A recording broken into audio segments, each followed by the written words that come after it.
Can the right kind of gloves, say Kevlar or chainmail, protect you from a table saw or other dangerous power tool? Or are gloves themselves so inherently dangerous that they should never be worn at all when using power tools? These are hotly debated subjects that really do matter because your safety's involved. So let's ignore all the nonsense you see online and help solve this debate once and for all. We're going to start with that first part. Can cut-resistant gloves actually keep you from getting cut by a power tool? Note that I said cut-resistant gloves. There's really no such thing as cut-proof gloves, only cut-resistant. And there are different levels of cut resistance. Usually they're designated with a rating between 1 and 5, which frankly is useless because manufacturers rate themselves, and let's say a lot of them do it generously. Just because a glove may claim to have a high cut resistance does not mean I would trust my fingers to it. That's because you don't always know what the gloves are made from. Take Kevlar, for example. That's the stuff they make bulletproof vests from, right? Should be great. But Kevlar is actually a brand name, and some unscrupulous companies throw it around generically, like Kleenex. Just because it says Kevlar doesn't mean it's the real deal. What about chainmail gloves? These have been used for centuries, right? Knights of the Round Table kind of thing. But today's chainmail is not what it used to be. Most of it is little less than thick strands of steel wool that's been woven together to look strong, but in reality it is no tougher than that fake Kevlar. But let's say you do get your hands on some true Kevlar or Xylon or Dyneema, or these other brands, or even some high-end chainmail gloves like a butcher might use. Will they protect you from a legit woodworking machine like a table saw? No. A table saw will cut through a framing nail. I know, I've done it. No gloves are going to slow that down. If you could actually stop a saw with any of these modern cut-resistant fabrics, you can bet they'd be selling these gloves for a fortune in every woodworking store. The profits would be incredible. I know I'd buy them. I don't care if it's your table saw, your circular saw, a miter saw, a band saw, a router, an angle grinder, anything with teeth powered by an electric motor is going to shred these gloves. As one manufacturer puts it, cut-resistant gloves are the unicorns of the safety world. No, not magical. I mean entirely mythical. It's important that you understand that so you don't get a false sense of security and do something you wouldn't normally do without the gloves on. Most cut-resistant gloves are made to protect you from slicing cuts with knife edges. The good ones are rated to ANSI standards, which measure how they stand up to a razor blade under a specific load, not to a power tool. They're great for handling glass or sheet metal. If you find a good pair, and these are some of the better ones that I use that you can still get on Amazon, you can use these for carving and for whittling or to defend yourself against an errant box cutter.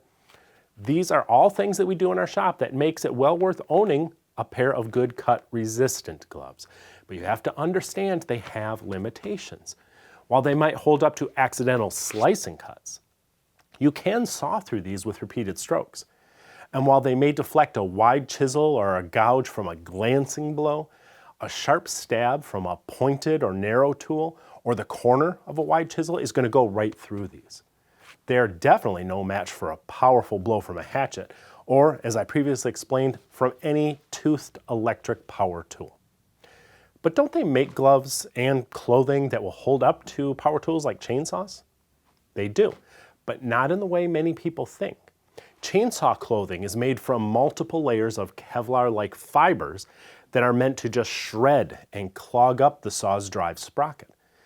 Gloves made in that fashion are thick and they're bulky, which is fine for holding a big chainsaw handle, but they're not only impractical for woodworking, they may not work at all for safety purposes, because table saws and other woodworking machines just don't have the same drive sprocket mechanism that a chainsaw has. There's nothing to clog up and stop the blade.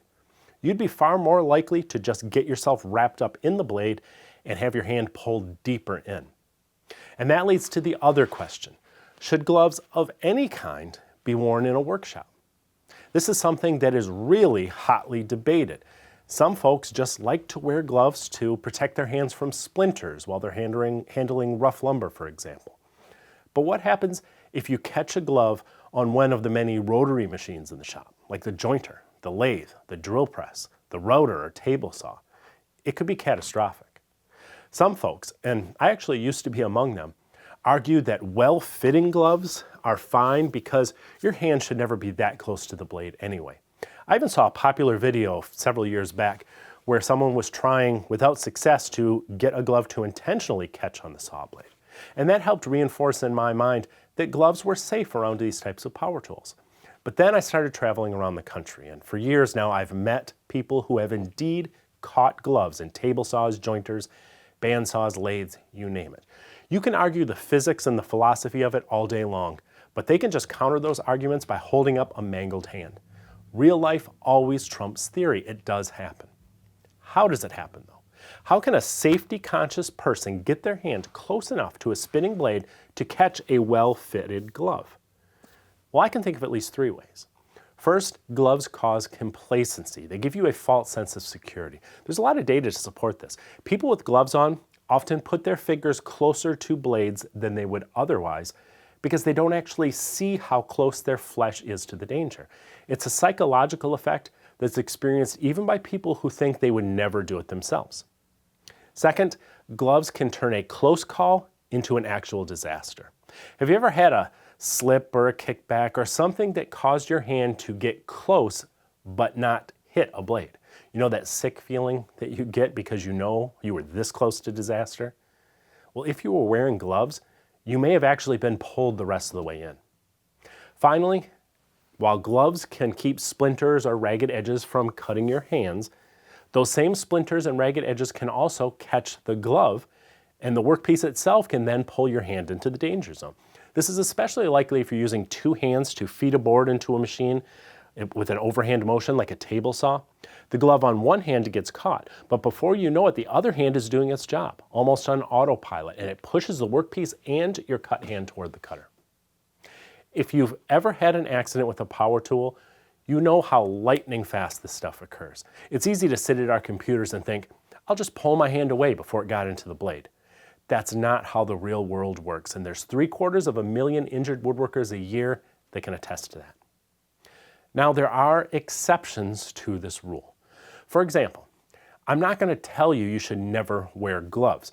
I wouldn't say, for example, that the wire brush in your angle grinder is definitely going to catch your glove and wrap your hand up, while ignoring the perhaps more immediate risk of those little bits of wire flying off the wheel and tearing up your ungloved hand. Life is complicated, and that extends into the workshop. So I do think there is room for legitimate debate, and in the end, you're just going to have to decide for yourself. But before you do, consider this. MyWoodcutters.com is the sort of small business I like to support. Stefan is a great guy, and he can find you knives and cutters for almost any joiner, planer, shaper, or molding machine. And his are the best prices if you're planning to upgrade to a helical carbide cutter head. Please use the link below this video to check with him before you buy somewhere else. Some small businesses are just worth supporting.